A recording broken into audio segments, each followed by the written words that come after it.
ये कैसे में आपको खुशामदीद कहते हैं।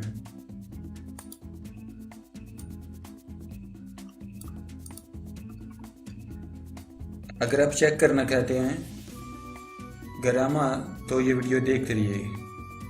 सऊदी अरब में अगर आप मुखालफा चेक करना चाहते हैं कि आपका मुखालफा कितना हुआ नहीं हुआ है ऑनलाइन, तो ये वीडियो देखते रहिए।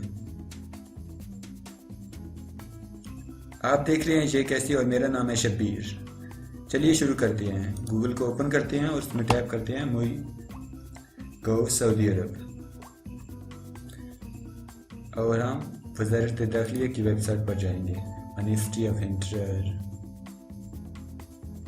ये वज़ारत दाखिला की वेबसाइट खुल चुकी है।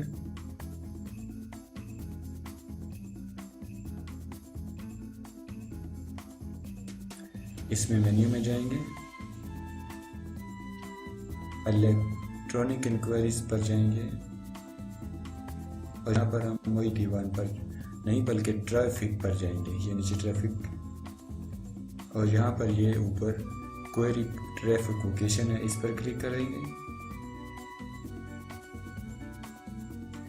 ये नीचे यहाँ पर हम अपना अकामा नंबर टाइप करेंगे, और ये कोड नीचे यहाँ पर टाइप करेंगे और वही ऊपर क्लिक कर देंगे। और यहाँ पर अब उसके बाद फिर शो कर देगा आपको जितना मुखालफा है वो आपको बता देगा। अगर आपको वीडियो अच्छी लगी तो प्लीज़ सब्सक्राइब कीजिए, वीडियो को शेयर कीजिए और लाइक करना ना भूलिएगा। अपना बहुत सारा ख्याल रखिएगा। गुड बाय, अल्लाह हाफिज़।